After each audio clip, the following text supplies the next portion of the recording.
এই দুর্দশা কেন? তোমার এই যে পশু পাখিগুলো, এই যে জীবজন্তুগুলো আগুনে মারা গেল, এটা কি তোমার কিছু মনে হয় না? আইয়ুব আলাইহিস সালাম বলতেছে, আমার আসমানের মালিক যেটা করেছেন আমি তাতেই খুশি। এবারে মাহফিল, এই একটা মাহফিল না, আরো মাহফিল আছে, সবগুলো মাহফিল করতে হবে। তো এখানে যদি বলা ভাঙে শেষ হয়ে যায় তাহলে আর কি করবো? এমন সুস্থতা ভাব করেছে, এমন সুস্থ বানিয়ে দিয়েছে, বলেন কে?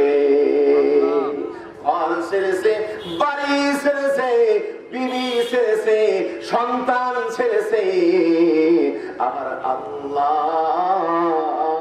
ওই আসমান থেকে মুসলমানদেরকে বিজয় দিয়েছে। ঠিক কিনা? আল্লাহ রাব্বুল আলামিন বলেন, ও নবী, আপনি শুধু মাটি হাতে নিয়েছেন, আর মাটিটা আপনি শুধু ফিকা দিয়েছেন, আর ওই প্রত্যেকটা কাফের ঈমানের চোখের ভিতরে পৌঁছায় দিয়েছি আমি আল্লাহ। তাহলে মুসলমানের আল্লাহ আছে না নাই? মুসলমান যদি আল্লাহর উপরে নির্ভর করে, আল্লাহর উপরে তাওয়াক্কুল করে, আর আল্লাহর উপরে সবর করে, আল্লাহ রাব্বুল আলামিন বলেছেন, ইন্নাল্লাহা মা'আস সাবিরিন। যখন কোন বান্দা সবর করবে, আর ওই সবরের পুরস্কার আমি আল্লাহ রাব্বুল আলামিন অতি দ্রুত দিয়ে দেই। মুসলমান বদরের প্রান্তরে সবর করেছে, আল্লাহ রাব্বুল আলামিনের উপরে নিজেকে সপর্দ করে দিয়েছে। আল্লাহ রাব্বুল আলামিন আসমান থেকে রহমত আর বরকত নাযিল করে দিয়েছে। তেমনি ভাবে আমি এটা একটা মেসাল দিলাম, উদাহরণ দিলাম আপনাদেরকে বোঝানোর জন্য। যদি আমি আপনি আল্লাহ রাব্বুল আলামিনকে মেনে নেই, আর মহাগ্রন্থ আল কোরআনকে সংবিধান হিসেবে মেনে নেই, আমার ব্যবসা, আমার চাকরি, আমার সংসদ, আমার সমাজ, আমার মসজিদ, আমার বাড়ি, আমার বাড়ির বাইরে সব জায়গায় যদি আমি কোরআনকে লাগাই, আল্লাহর কসম ওই মুসলমানের কোনো ক্ষতি কেউ করতে পারবে না। কারণ ওই মুসলমান অভিভাবক হিসেবে মেনে নিয়েছে আমার আল্লাহকে। আর মুসলমান অভিভাবক হিসেবে যখন আল্লাহকে মেনে নেয়, আল্লাহ বলতেছেন, ফালা খাউফুন আলাইহিম ওয়ালা হুম ইয়াহজানুন। আল্লাহু আকবার। তার কোনো ভয় নাই, দুনিয়াতেও ভয় নাই, আখিরাতেও ভয় নাই। এই দুনিয়ার ভিতরে আরো এরকম অনেক মিসাল আছে, অনেক উদাহরণ আছে যে আল্লাহ রাব্বুল আলামিনকে মেনে নিয়েছে, তারপরেও আল্লাহ রাব্বুল আলামিন তাদেরকে দুনিয়াতে অপমান অপদস্থ করেছে, এরকম হয় নাই। কারণ আল্লাহ রাব্বুল আলামিনকে মন থেকে যারা মেনে নিবে, সংবিধান হিসাবে কোরআনকে যারা মন থেকে মেনে নিবে, আল্লাহর কসম করে বলি, পৃথিবীর সমস্ত মানুষ মিলেও যদি ক্ষতি করতে চায়, ওই বান্দার কিছুতেই ক্ষতি সাধন হতে পারে না। অসংখ্য প্রমাণ আছে। একটা কথা বলি, জুরাইজকে অপমান করার জন্য একটা মহিলা এমন ভাবে সেজে গুজে, কারণ জুরাইজের কথা দোকানেও হয়, জুরাইজের কথা ওই সমাজে 5টা লোক বসে আছে ওখানেও কথা হয়। জুরাইজ খুব ভালো ছেলে, জুরাইজ আল্লাহওয়ালা, জুরাইজ তেলাওয়াত করে, জুরাইজ জিকির আজকার করে, তাসবিহ তাহলিল করে, এ তো খুব ভালো লোক। ওই মহিলা শুনছে, মহিলা বলতেছে, থামো, তোমার জুরাইজে কেমনে সাইজ করতে হয় করি, কেমনে সাইজ করতে হয় করি। এই চিন্তা ভাবনা করেছে। আপনারা ঘটনা সকলেই জানেন। এই জুরাইজ কি করলো, এই মহিলা সুন্দরভাবে সাজগোজ করে জুরাইজের নিকট যখন গেল, এই জুরাইজের নিকট যখন গেল, আমি সংক্ষেপে বলতেছি, ওই মাটির একটা ছোট্ট কুটিরের ভিতরে ওই জুরাইজ থাকে। জুরাইজকে অপমান অপদস্থ করার জন্য যখন এই মহিলা যখন জুরাইজের কাছে, জুরাইজের নিকটে গেছে, জুরাইজের নিকট আস্তে আস্তে তার যখন সংস্পর্শ হয়েছে, সারাটা রাত অতিবাহিত করেছে, ওই জুরাইজ কিছুতেই মাথা নাড়ায় না। কারণ জুরাইজ তো কথা বলতেছে ওই আসমানের মালিকের সাথে। আচ্ছা মানুষ বলো দেখি, রাত্র কেন কালো, সূর্য বলো কোথা করতে পেল এত আলো। কথা বলেন ঠিক কিনা? ফুলগুলো নানা রঙের কেমন করে হয়, পাতাগুলো সবুজ বটে ফুলের মতো নয়। দুধগুলো এত সাদা, মরিচ কেন ঝাল, আমগুলো পাকলে বলো কেমনে হয় তালাল। কথা বলেন ঠিক কিনা? পশু পাখি কয় না কথা, মানুষ কেন কয়? পশু পাখি কয় না কথা, মানুষ কেন কয়? বলো বলো হে মানব এসব কেমন করে হয়? ডিমগুলো একই রকম, পার্থক্য নাই মোটে, তবে সাদা কালো বাচ্চাগুলো কেমন করে ফোটে। আমরা সবাই বাস করি এই পৃথিবীর রঙে, হাতের লেখা মুখের চেহারা মেলে না কারো সঙ্গে। কথা বলেন ঠিক কিনা? মেলে নাকি? হাতের চেহারা, হাতের লেখা মুখের চেহারা মেলে না কারো সঙ্গে, আর মেলে না কলমের সই, বুড়ি আঙ্গুলের টিপ।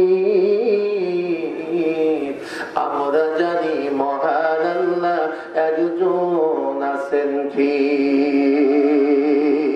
আরে যারা বলে কেরামান কাতিবিন রোজ হাসরের দিন, কেরামান কাতিবিন রোজ হাসরের দিন যদি আল্লাহর কাছে করে অভিযোগ, আমি বলবো দুনিয়ায় ছিলাম হোসেন বাবার লোক।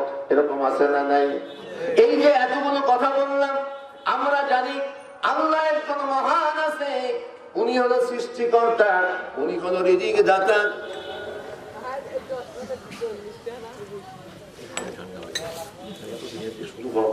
শুধু সাদা গরম পানি। আল্লাহ রাব্বুল আলামিন, আমরা জানি যে মহান আল্লাহ একজন আছেন ঠিক। এরপরেও যারা বলেন যদি আল্লাহর কাছে করে অভিযোগ, আমি বলবো আমি হেলাল বাবার লোক ছিলাম, আমি হোসেন বাবার লোক ছিলাম, আমি জ্যাংটা বাবার লোক ছিলাম, বলুন তো কোনো কাজে আসবে নাকি? ওয়ালা মাউলুদুন হুয়া জাযিন আন ওয়ালিদিহি শাইআ। আপনার কোন সন্তান আপনার পরিচয় দিবে না। আপনার সন্তান বলবে আমি চিনি না আমার বাবারে, আমি চিনি না। আমার সন্তান যদি আমার বাবারে এই কথা বলে, বাবা যদি সন্তানের এই কথা বলে, আমি আপনি হেলাল বাবার লোক, আমি আপনি ন্যাংটা বাবার লোক, আমি আপনি হোসেন বাবার লোক, বলুন তো এই কথা বলে আমি আল্লাহর কাছ থেকে পাশ কাটিয়ে যেতে পারবো? পারবো না। ওই জুরাইজকে অপমান লাঞ্ছিত করার জন্য ওই সুন্দরী মহিলা এমন ভাবে চেষ্টা করেছে, চেষ্টা করে কোনো লাভ হয় নাই। শেষ পর্যন্ত সন্তান জন্ম হয়েছে, সবাই মিলে বলতেছে, সবাইকে বলে বেড়াচ্ছে এই লোকটাই আমার এই সন্তান জন্মদাতা। পরিশেষে আমি বলতে চাই ওই জুরাইজকে আল্লাহ রাব্বুল আলামিনকে অভিভাবক হিসাবে মেনেছে, বন্ধু হিসাবে আল্লাহ রাব্বুল আলামিনকে মেনেছে, আর আল্লাহ রাব্বুল আলামিন আসমান থেকে সাহায্য করেছে আর মদদ দিয়েছে। এমন ভাবে সাহায্য করেছে যে মাত্র সন্তান, ছোট্ট বাচ্চা, এখন ওরকম ভাবে কথা বলতে পারবে না। কিন্তু জুরাইজ যখন পেটের ভিতরে আঙ্গুল দিয়ে যখন টোকা দিয়ে বলতেছে বলতো তোর বাবাকে, বলতেছে আমার বাবা এ না, আমার বাবা হলো অমর। তাহলে অপমান করতে চেয়েছিল, কিন্তু আল্লাহ রাব্বুল আলামিন সাহায্য করেছেন। আল্লাহু ওয়ালিউল্লাযীনা আমানু ইউখরিজুহুম মিনায-যুলুমাতি ইলান-নূর। যখন আমি আল্লাহ রাব্বুল আলামিনকে অভিভাবক হিসেবে মেনে নেব, তখন আসমান থেকে রহমত আর বরকত আল্লাহ রাব্বুল আলামিন আমার আপনার জন্য পাঠিয়ে দিবেন। কথা বলেন ঠিক কিনা? এখন কথা হলো অভিভাবক আমি মেনেছি, অভিভাবক হিসাবে আমি মেনে নিয়েছি আমার আল্লাহকে। এখন কথা হলো দুনিয়াতে আপনি কেমনে চলছেন? আপনি নামাজ আদায় করেছেন, আপনি হজ করেছেন, আপনি যাকাত দিয়েছেন। আমি আসল ওয়াজের ভিতরে এখন ঢুকলাম। এখন কথা হলো, আল্লাহ রাব্বুল আলামিন আমাকে কি পরীক্ষা করবে না? আপনি মনে করেছেন আমি সবকিছু করেছি, অভিভাবক মেনেছি, নবীকে নবী বলে স্বীকার করেছি, আমাকে কি পরীক্ষা করা হবে না? আহাসিবান নাসু আইয়ুতরাকু আইয়াকুলু আমান্না ওয়া হুম লা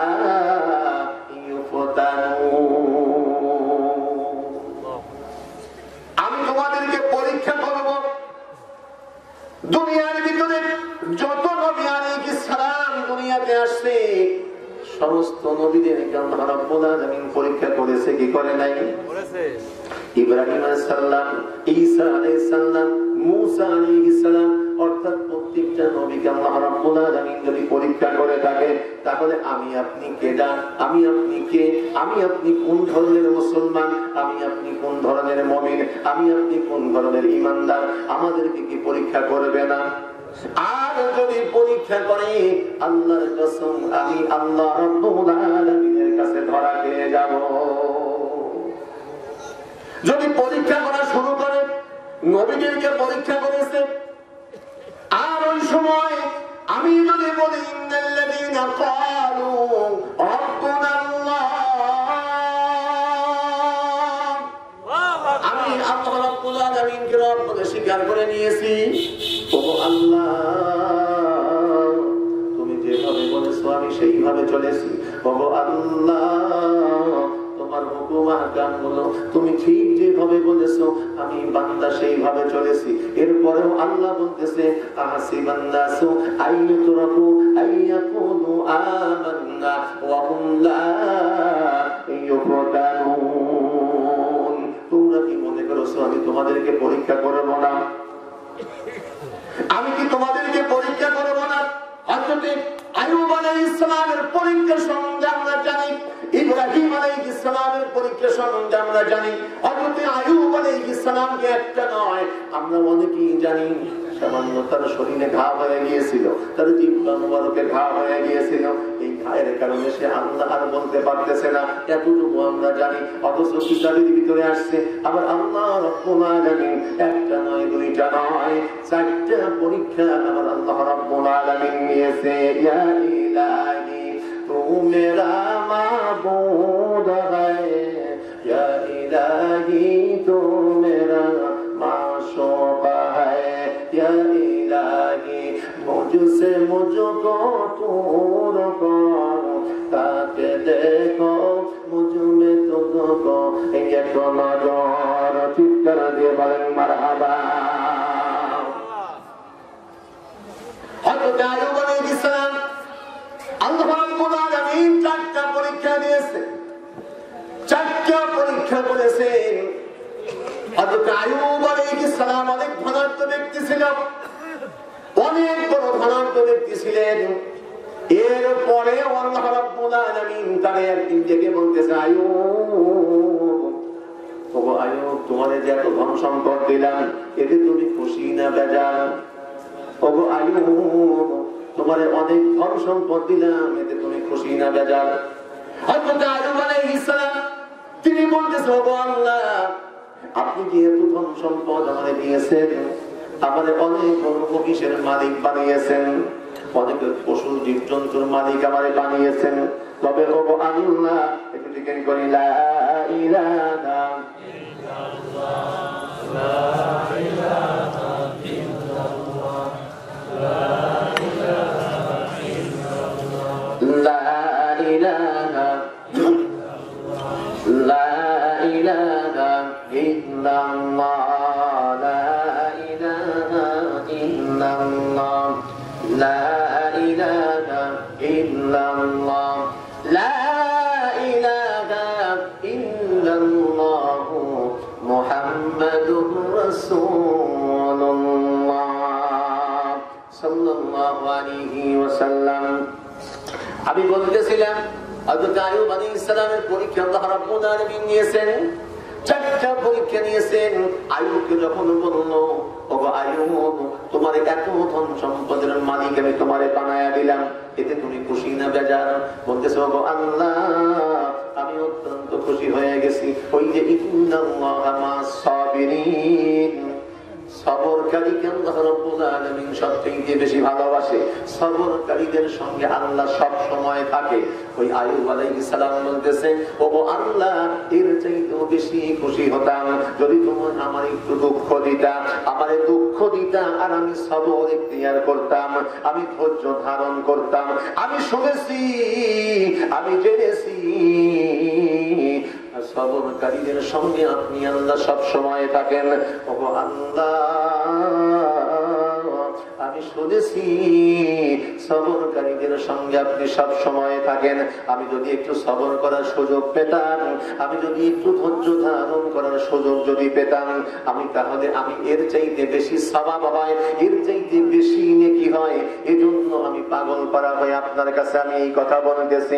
হযরত আইয়ুব আলাইহিস সালামকে পরীক্ষা এমন ভাবে করলেন, আজকে আমি মুসলমান, আমি মনে করেছি হজ করব, যাকাত দিব, হয়তো আমার পরীক্ষা করা হবে না, কারণ আল্লাহর প্রত্যেকটা হুকুম হাকাম তো আমি মেনে নিয়েছি। আমি 5 ওয়াক্ত নামাজ আদায় করেছি, আমি মানুষের উপকার করেছি, আমি মসজিদ নির্মাণ করে দিয়েছি, আমি মাদ্রাসা নির্মাণ করেছি, আমি অমুকের মেরে বিয়ে হয় না, বিয়ের ব্যবস্থা করে দিয়েছি, অমুক ছেলেটা অসুস্থতার সুস্থতার ব্যবস্থা আমি করে দিয়েছি। এরপরে কি আল্লাহ আমাদের পরীক্ষা করবে? আল্লাহ রাব্বুল আলামিন বলতেছেন, আইয়ুব সর্বপ্রথম আইয়ুবের পরীক্ষা নিয়েছে। আইয়ুবের অনেক গরু, মহিষ, ছাগলের, বকরির পাল ছিল। এই পালগুলো মাটির ভিতরে ঘুরতেছে, ঘাস খাইতেছে। হঠাৎ করে জমিনের এক কোণা থেকে আগুন ধেয়ে আসতেছে, আগুন ধরে গেছে।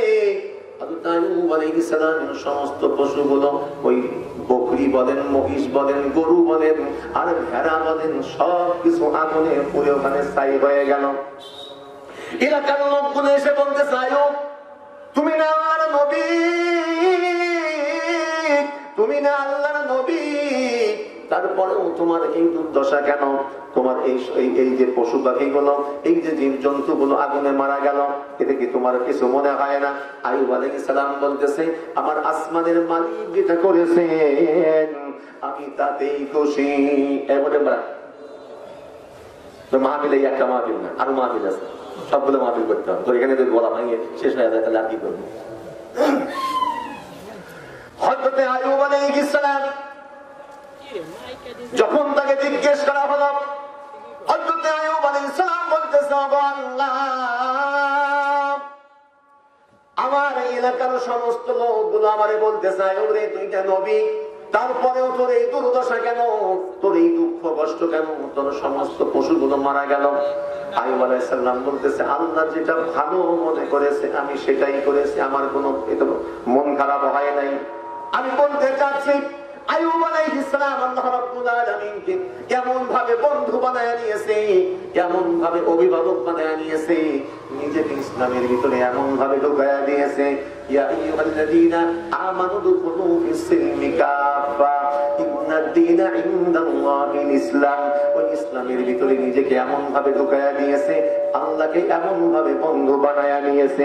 ওই আল্লাহ রাব্বুল আলামিন আগুন দিয়ে সমস্ত পশুগুলোকে মেরে ফেললো।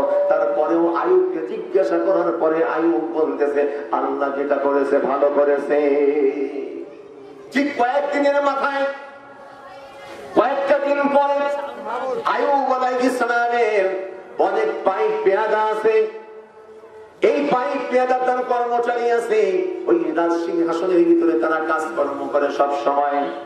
হঠাৎ করে ওই ঘরের ভিতরে আগুন ধরে গেল। আগুন ধরে তার সমস্ত আসবাবপত্র গুলো আগুনে পুড়ে ছাই হয়ে গেল। সকলেই আবার জিজ্ঞেস করতেছে, ওগো আইয়ুব, তুমি না নবী, তারপরেও তোমার এই দশা কেন? কয়েকদিন আগে তোমার পশুগুলো, জীবজন্তুগুলো সব আগুনে পুড়ে মারা গেল, আজকে ঘরের ভিতরে আগুন ধরে গেল, আগুন ধরে তোমার সকল আসবাবপত্র গুলো পুড়ে গেল। ওগো আইয়ুব, এতে তোমার মতামতটা কি? হযরত আইয়ুব আলাইহিস সালাম বলতেছে, আল্লাহ যেটা করেছেন আমি আইয়ুব তাতে খুশি।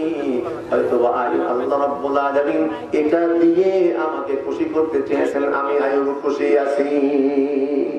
আজকে তো আমরা ওরকম মুসলমান, আজকে তো আমরা ওই রকম মুমিন, আজকে তো আমরা ওই রকম ইমানদার, যে ইমানদারের সামনে পাপ এসে যখন সামনে দাঁড়াইয়া যায়, আমি চিন্তা করি পাপ করব কি করব না, অথচ আমার মনে এই চিন্তা আসে না আমি পাপ করবই না, ঠিক কিনা? এরকম আসে কি? ওই রকম ইমানদার আমি যে আজান শুনলে আমার মসজিদে নিতে পারে না, আমার ইমান আছে না নাই? অভিভাবক হিসেবে আমি এখনো পুরোপুরি মানতে পারি নাই, বন্ধু হিসাবে আমি আল্লাহ রাব্বুল আলামিন ওরকম বন্ধু এখনো বানায় নিতে পারি নাই। রাসূলকে বন্ধু বানাইছিলেন, আমি আসতেছি, কথাগুলো সব মনে রাখবেন, ওয়াজ শেষ করি স্টেজ থেকে উঠবো ইনশাআল্লাহ। রাসূলকে বন্ধু বানিয়েছেন, রাসূলকে মহব্বত করেছেন। হযরত সাহাবা রাদিয়াল্লাহু তাআলা ছোট্ট একটা বাচ্চা এমন ভাবে মহব্বত করেছেন, এমন ভাবে ভালোবেসেছেন, এত ভাবে বন্ধু তারে বানায় নিয়েছেন।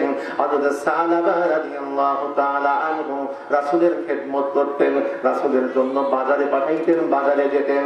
ওই সাহাবা রাদিয়াল্লাহু তাআলা ছোট্ট বাচ্চা 10 থেকে 12 বছর বয়স, এই বাচ্চাটা কেমনি আল্লাহ রাব্বুল আলামিন অভিভাবক বানায় নিয়েছেন। আল্লাহু ওয়ালিয়ুল্লাযীনা আমানু ইখরিজুহুম মিনাজ যুলুমাতি ইলান নূর, এমন ভাবে অভিভাবক বানায় নিয়েছেন এই সাহাবাকে। রাসূল করিম সাল্লাল্লাহু আলাইহি ওয়াসাল্লাম উনি কেমন নবী? উনি হলেন বিশ্ব নবী হযরত মুহাম্মদুর রাসূলুল্লাহ সাল্লাল্লাহু আলাইহি ওয়াসাল্লাম। যে নবীর গায়ের ঘাম গুলো মিষ্ট আম্বরের মতন ঘাম বাহির হতো, চিৎকার দিয়ে বলেন মারহাবা। যে নবীর থুতু মোবারক যদি কোনো ঘায়ে লাগানো হতো, সঙ্গে সঙ্গে ঘাটা ভালো হয়ে যেত। নবী যদি কোনো রাস্তা দিয়ে যেতেন, হঠাৎ করে একদিন আবু হুরায়রা চলে আসছে। আবু হুরায়রা এসে বলতেছে, আমার নবী দেখি তোমরা কেউ দেখেছো? বলতেছে দেখি নাই, তবে এই রাস্তা দিয়ে ঘ্রাণ বাহির হয়েছে, কারণ আমি শুনেছি, আমি জেনেছি নবী যে রাস্তা দিয়ে যায় ওই রাস্তা দিয়ে 24 ঘন্টা মিষ্ট আম্বরের ঘ্রাণ বাহির হয়।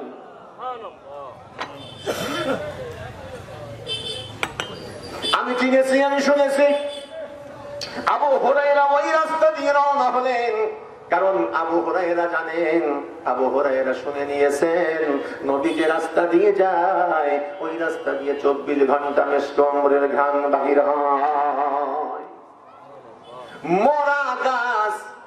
মরা গাছের ভিতরে রাসূল করিম সাল্লাল্লাহু আলাইহি ওয়াসাল্লাম তখনও নবুয়তি পায় নাই। রাসূল করিম সাল্লাল্লাহু আলাইহি ওয়াসাল্লাম ওই ব্যবসার উদ্দেশ্যে রওনা হয়েছে। ওই এলাকায় যখন পৌঁছায়ছে, সঙ্গে সঙ্গে মরা গাছের পাতা গজায় গেছে, ফুল ধরেছে, ফল ধরেছে, একবারে কি চিৎকার দিয়ে মারহাবা বলা যায় না? উনি হলেন আখিরি জামানার পয়গম্বর হযরত মুহাম্মদুর রাসূলুল্লাহ সাল্লাল্লাহু আলাইহি ওয়াসাল্লাম। উনার একজন সাহাবী সাহাবা রাদিয়াল্লাহু তাআলা আনহু, ছোট্ট বাচ্চা 10 থেকে 12 বছর বয়স। আজকে আমি আপনি বুড়ো হয়ে গেছি, আজকে আমি আপনি জওয়ান আছি, আজকে আমি আপনি ছোট আছি, তারপরে ওইভাবে ওই সাহাবা যেমনি অভিভাবক মেনে নিয়েছে, যেমনি নবীর নবী বলে স্বীকার করে নিয়েছে, এরকম ভাবে আল্লাহর কসম করে বলি ওই রকম ভাবে আজও পর্যন্ত আমি আপনি অভিভাবক হিসাবে মানতে পারি নাই। সাহাবারে আল্লাহ রাসূল বলেছেন, সাহাবারে বাজারে যাও, বাজার থেকে সদাই করে নিয়ে আয়। সাহাবা রাদিয়াল্লাহু তাআলা আনহু বাজারে গেছে। বাজারে যাওয়ার প্রতিমধ্যে যখন দেখেন একটা মহিলা গোসল করতেছে, মহিলার যে কোনো একটা ফাঁক দিয়ে, চাদরে হোক আর পর্দার ফাঁক দিয়ে হোক আর দরজার ফাঁক দিয়ে হোক, ওই সাহাবার চোখটা ওই জায়গায় গেছে যে মহিলা গোসল করতেছে। সাহাবা বাজারে যায়, সাহাবা কান্দে, বাজার থেকে আসে আর কান্দে, বলে না না আমি মুনাফিক হয়ে গেছি, আমি মুনাফিক হয়ে গেছি গো, আমি নবীর কাছে গিয়ে কেমনে বলে আমি আপনার সাহাবী, কারণ আমি অপরাধ করে ফেলেছি, আমি নবীর সাহাবী, আমি অপরাধ করে ফেলেছি, আমার দ্বারা সম্ভব নয় নবীর কাছে গিয়ে সাহাবা পরিষ্কার, নবীর কাছে গিয়ে সাহাবা হিসাবে পরিচয় দেওয়ার আমার অধিকার নাই, কারণ আমি খারাপ কাজ করে ফেলেছি। সাহাবা আল্লাহ রাসূলের নিকট না গিয়ে এই এলাকা থেকে চলে গেছে। 2 দিন 3 দিন হয়ে যায়। রাসূল করিম সাল্লাল্লাহু আলাইহি ওয়াসাল্লাম বলতেছে, হে ওমর, হে সালমান, দেখো আমার সালাবা কোথায় গেল, সালাবারে খুঁজে নিয়ে আসো। সালাবাকে খুঁজতে খুঁজতে বেরোলো, গ্রামের ভিতরে জিজ্ঞেস করে তুমি কি ছোট্ট একটা বাচ্চা 10 থেকে 12 বছর বয়স, এই সালাবারে কি তুমি দেখেছো? বলতেছে আমরা দেখি নাই। আরেকজনকে জিজ্ঞেস করলো তুমি কি দেখেছো? বলতেছে দেখি নাই। আরেকজনকে জিজ্ঞেস করলো, বলতেছে হ্যাঁ দেখেছি, ওই পাহাড়ের চূড়ার উপরে দেখেছি। ওই পাহাড়ে যখন যায় পরে আমরা খানা দিতে চেয়েছি, খানা দেয় নাই। আমরা পোশাক দিতে চেয়েছি, সে পোশাকও নেয় নাই। তবে শুধু ওখান থেকে কান্নার আওয়াজ আমরা শুনতে পাই। হয়তোবা ওই যুবক ছেলেটা ওই পাহাড়ের চূড়ায় বসে আছে। সালমান ওমর গিয়া যখন তারে ধরছে, তার ওখানে কোনো ব্যবস্থা নাই, খানার ব্যবস্থা নাই। শরীরটা দুর্বল হয়ে গেছে, শরীরটা জীর্ণ শীর্ণ হয়ে গেছে। ওমর ফারুক রাদিয়াল্লাহু তাআলা আনহু তারে কোলে করে নিয়ে রাসূলের দরবারে গিয়েছে। রাসূলের দরবারে নিয়ে হাজির হয়েছে। যুবক বলতেছে ও নবী, আমি আপনার এমন ভাবে অভিভাবক বানিয়ে নিয়েছিলাম, আমি আপনার নবী বলে স্বীকার করে নিয়েছিলাম, এরপরেও আমি সালাবা আজকে মুনাফিক হয়ে গেছি।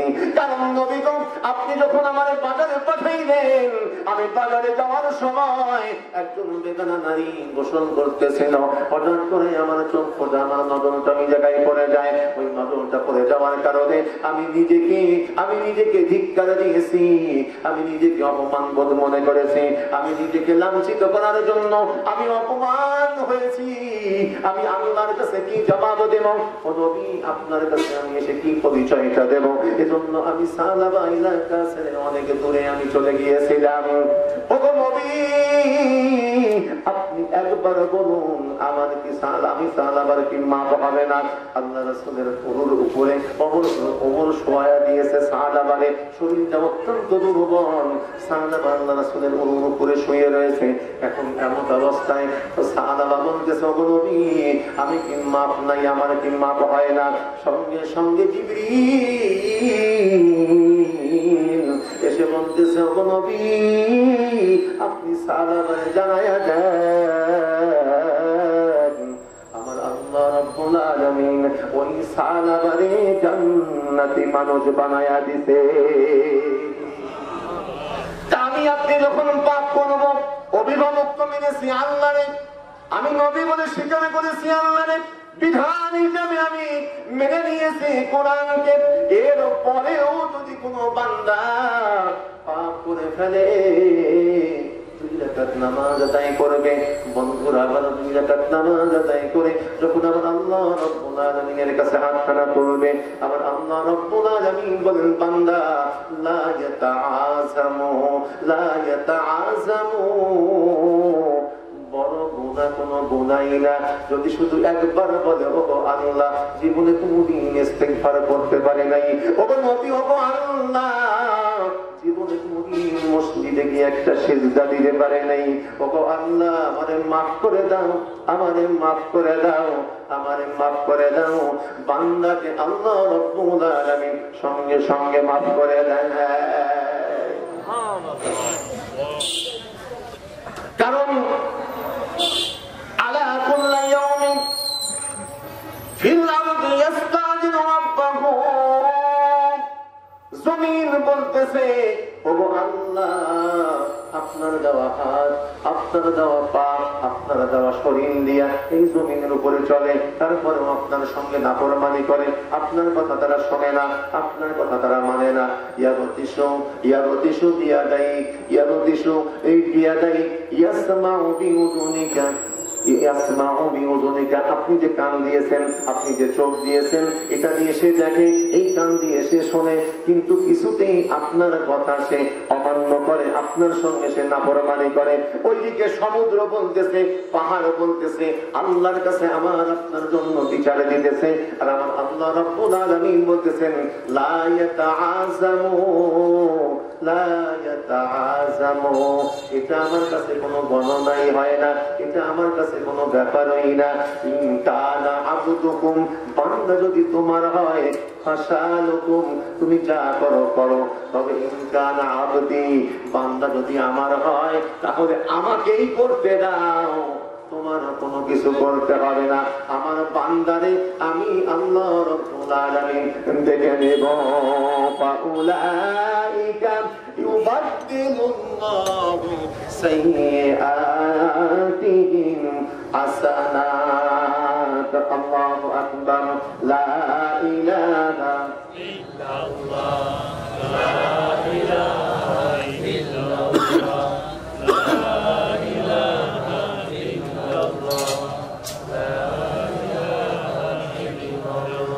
لا إله إلا الله لا إله إلا الله سبحان الله والحمد لله لا إله